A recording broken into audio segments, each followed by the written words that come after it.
This $610,000 house in Matthews or $455,000 house in Fort Mill. I'm Becky McCullough, your Charlotte real estate expert. And in this video, we're gonna look at the key differences between Matthews and Fort Mill, including cost of living, commute time, and average home price. By the end of this video, you'll know exactly which city fits your budget and lifestyle. Let's start with location and commute times. Matthews is in North Carolina and Fort Mill is in South Carolina. Matthews is a little bit southeast of Charlotte. If you're trying to commute to Uptown Charlotte, it's gonna take 20 to 30 minutes. Fort Mill is actually in South Carolina. It's about 18 miles south of Uptown, and the commute is gonna be a little longer at probably 30 to 40 minutes through I-77. When it comes to cost of living, these two cities are actually pretty similar. In general, the cost of living for most things between Matthews and Fort Mill is going to be pretty similar. In general, South Carolina gas is about 10 cents per gallon cheaper. Sometimes you can find it even cheaper than that. The biggest difference between North and South Carolina really is going to be in property taxes. In North Carolina, the property taxes are calculated by taking the assessed value and multiplying it by a combined city and county tax rate. In South Carolina, the calculation is a little different. You take the assessed value of the property and you multiply it by 4%. That's gonna get what they call the assessed value. You take that amount and that is what is going to be applied against what they call a millage rate. And every city in South Carolina has a different millage rate. In Fort Mill, on average, the tax rate is about 0.81% of the total value of the property. You just have to get there in a little convoluted way. But if you think about it, you're applying the tax rate to 4% of the assessed value of the property. So you're already going to be less than North Carolina,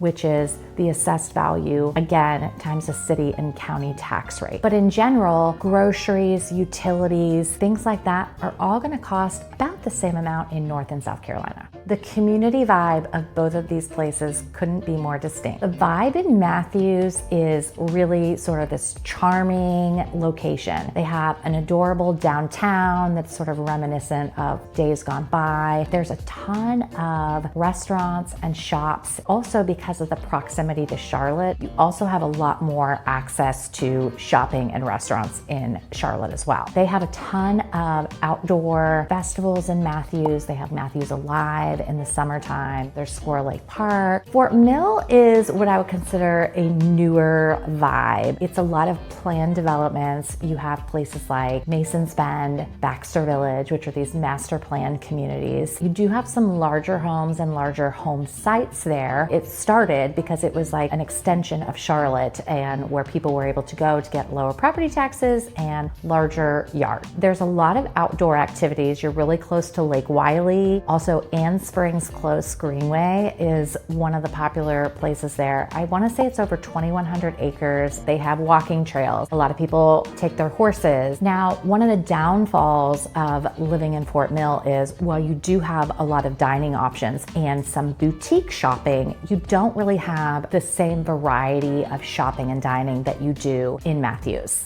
School is often the deciding factor for a lot of families on where to purchase a home. So here's what you need to know about education in these two cities. So the schools in Matthews vary. Based on online reviews, the Charlotte-Mecklenburg school system gets bad rap. There's one main high school that serves the Matthews community, but depending on where you live, you could be assigned to a school that's technically in Mint Hill or one that's technically in Charlotte. So there's definitely a lot of options there. One of the benefits of being in Matthews is that you're also really close to the private schools in Charlotte. You have options like Providence Day School, Charlotte Country Day, Charlotte Christian School, Charlotte Latin. It's definitely easier to get access to the private schools from Matthews if that's something that you're looking to explore. So Fort Mill actually has really good school ratings, and a lot of people move there because they do have a very highly praised system. They tend to have smaller class sizes prizes and higher test scores in the state of South Carolina. One of the downfalls is if you are not happy with the public school system, the private schools are really limited. One of the benefits of the Charlotte-Mecklenburg schools is that they also have some charter and magnet school options. There are some that are focused on science and technology, and even I think some that are focused on music-based arts, things like that. So if you have a child that really gravitates towards one of those, it's a little easier to find those options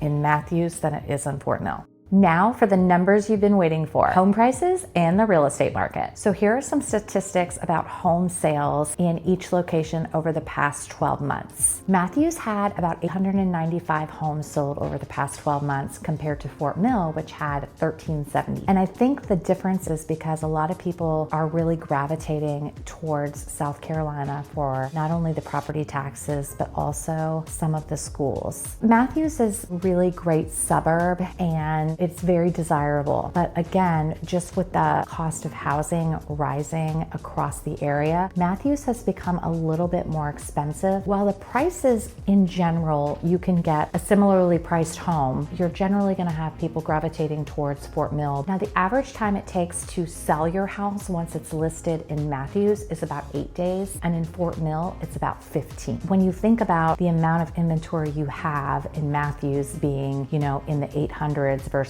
roughly 1400, you can see that there's more competition in that market than there is in Fort Mill. Because homes in Matthews are not sitting on the market very long, if you find one that you really like, you really do need to jump on it because there's going to be a lot of competition for it. The average home price in Matthews is going to be around $610,000 compared to Fort Mill, which is about $549,000. And again, this tells the story of why there are more homes being sold in Fort Mill, because they are a little bit less expensive. So it is a great option if you're trying to find something that's a little bit more affordable than Matthews. Now, the great thing about both of these locations is they have really strong home price appreciation. So over the past 12 months, Matthews has seen about a 10.1% price appreciation, and Fort Mill has been about 6.2%. Whether you're drawn to Matthews's close proximity to Charlotte or Fort Mill's more nature-based lifestyle, both cities offer unique advantages. The best choice really comes down to your lifestyle and your priorities. I'm Becky McCulley, and I help families all throughout the Charlotte area buy and sell homes. So if you have any questions, don't hesitate to reach out, and make sure you hit subscribe to learn all about the latest real estate and neighborhood tips.